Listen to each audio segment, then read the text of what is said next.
जब तक मीटिंग जब शुरू होगी, शुरू से लेकर लास्ट को देख के जब मुझे टाइम कितना भी हो रहा हो, ऐसे नो जागरण में जो कथा होती है कौन सी मानी जाती है? लास्ट वाली, ऐसे नो।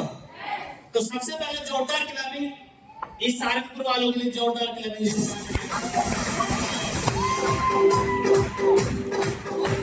जबरदस्त क्लैपिंग होनी चाहिए। आपसे जो चीफ गेस्ट थी हमारी बहन दीपा दीदी और भाई मोहित प्रजापति जी के लिए जोरदार क्लैपिंग। और दोस्तों अगर नाम की बात करूं तो मेरा नाम सौरभ है और मैं मेरठ का रहने वाला हूं। यह बिजनेस मेरी जिंदगी के अंदर, मेरी लाइफ के अंदर आया आज से 5 साल पहले। हाँ जी है, मेरे साथ है क्या? मेरा साथ दे सकते हैं ये सब लोग?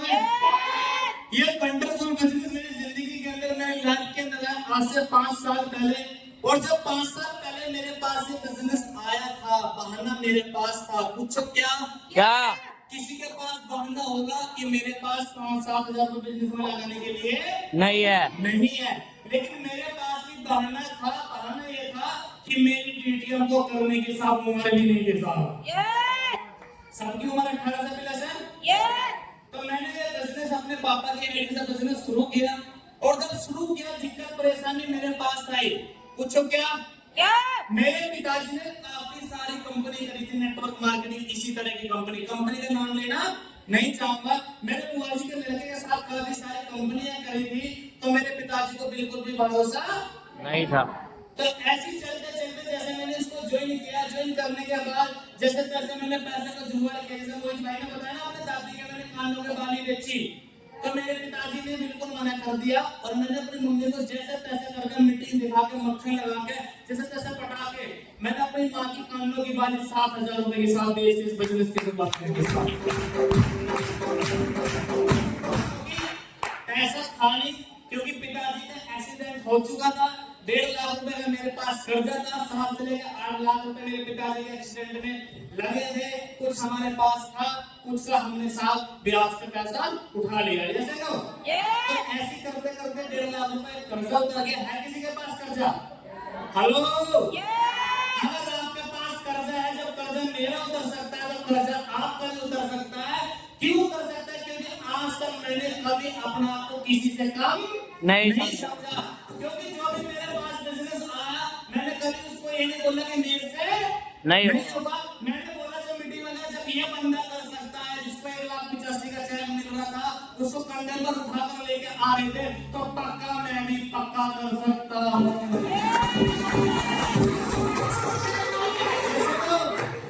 हेलो, यस, क्या आप कर सकते हैं? टेंशन लेने की जरूरत नहीं है इसमें। जो टेंशन लेते हो कभी कामयाब नहीं होते।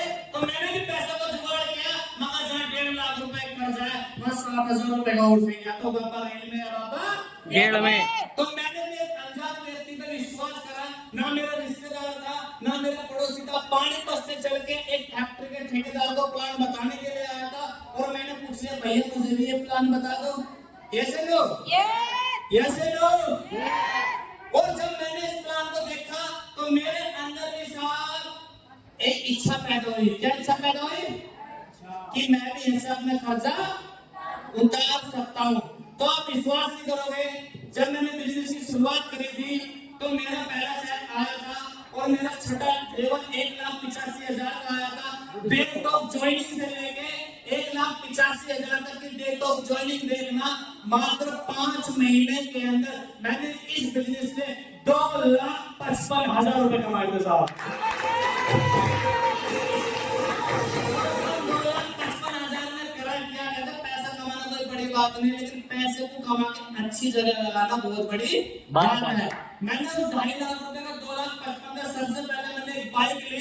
बाइक लेने के बाद मैंने अपने घर में इन्वर्टर लगवाया। और इन्वर्टर लगवाने के बाद मैंने अपने साथ 1.5 लाख रुपए कर्जा इसी में से उतारा सारा। क्या मेरे साथ है? क्या मेरे साथ है? अगला चेक कंपनी का मेरे साथ सेविंग लेवल 2,80,000 रुपए का आया। अगला चेक मेरे इस कंपनी का फिर 1,85,000 का। पूछो क्यों आया? क्यों? मेरी मम्मी के नाम से भी आया और मेरे पापा के नाम से भी आया। क्योंकि मैं ट्रेनिंग में गया था, ट्रेनिंग में मुझे पता चल गया था कि इस बिजनेस के अंदर अगर बेटा कम समय में ज्यादा पैसा कमाना है तो अपनी भी आईडी लगा और अपनी मम्मी की भी आईडी लगा। और इस बिजनेस से 2,80,000 का चेक, 1,85,000 का चेक, फिर 1,85,000 रुपए का चेक आया। उसको मैंने सेव किया और सेव करने के बाद फिर मैंने डीटीएम की बदौलत, लोग कहते हैं ना कि डीटीएम से कुछ नहीं होता है, लोग मैंने डीटीएम की बदौलत अपने दम पे, ना किसी रिश्तेदार से, ना किसी पड़ोसी से, ना किसी दोस्त से 1 रुपया नहीं लिया, बिल्कुल कैश अपनी बहन की शादी अपने दम पे करी साहब। हेलो। उसके बाद मेरे सीनियर के पास क्या थी, कार थी, क्या थी। फिर मेरे इस कंपनी से 4,30,000 रुपए का चेक आया, और 4,30,000 रुपए जब मेरा चेक आया तो मैंने इस वजह से सबसे पहले अपनी एक सेकंड हैंड कार ली। क्या ली? सेंट्रो। हेलो।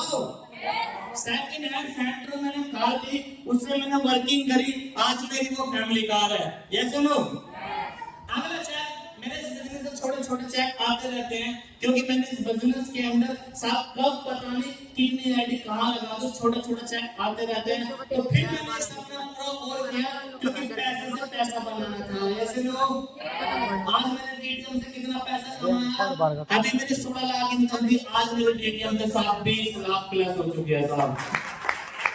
और किसी को यकीन ना हो, हेलो, किसी को यकीन हो कि 20 लाख आए या ना आए, गाड़ी में मेरा बैग रखा है, बैग की कॉपी रखी है, 1 करोड़ रुपया चेक करके जाना कि 20 लाख आए या नहीं आए। ऐसे लोग, और कंपनी कहती है देगी, आपके सामने प्रूफ करके जाएंगे कि दे चुकी है।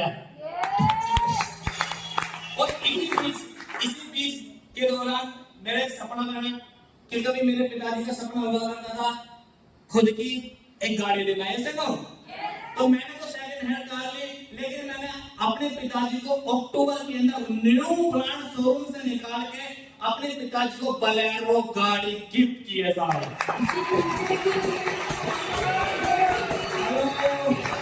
क्या अपने मम्मी पापा को गाड़ी गिफ्ट करना चाहते हैं? क्या अपने मम्मी पापा को अच्छा घर गिफ्ट करना चाहते हैं? तो आपको किसी ने नहीं रोका, डीटीएम में आपका स्वागत है साहब। इसी बीच दौरान मेरा फिर मन बना कि मुझे इस बिजनेस से दूसरी कार खरीदनी है। ऐसे लोग, अभी 25 तारीख को मैं अपनी फिर दोबारा से दूसरी कार लेके आ चुका हूँ साहब। पता क्या है, गाड़ी मेरी आई, सपने पूरे मेरे हुए, लेकिन आपसे क्लैपिंग नहीं बनेगी। और दोस्तों, इस बिजनेस से अगला सपना पता कौन सा पूरा हुआ? एक छोटा सा सपना। हेलो, जब घर में रहते थे तो गर्मी भी लगती थी, अभी अभी मैंने इस बिजनेस से अपने घर में एसी भी लगवाया है साहब। आज बाहर जाते हैं तो गाड़ी में एसी, घर में एसी, कभी सोचा भी नहीं था। तो दोस्तों, इस बिजनेस के अंदर अगर आप कामयाब होना चाहते हैं, 20 लाख रुपए मेरी तरह कमाना चाहते हैं, तो आपका स्वागत है 23 तारीख को थाना भवन के अंदर, सब एलडीपी के अंदर। कौन कौन आना चाहता है एलडीपी में? यस। कौन कौन एलडीपी लेना चाहता है? कौन कौन अपने परिवार के सपने पूरे करना चाहता है? तो आपका स्वागत है 23 तारीख को थाना भवन के अंदर। और एक जबरदस्त खिलाड़ी साहब हमारे ट्रेनर के लिए, हमारे श्री जी के साथ।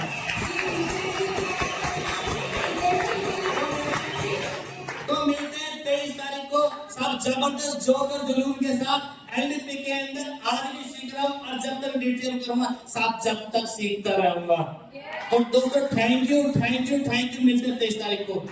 अगली आवाज दीजिए।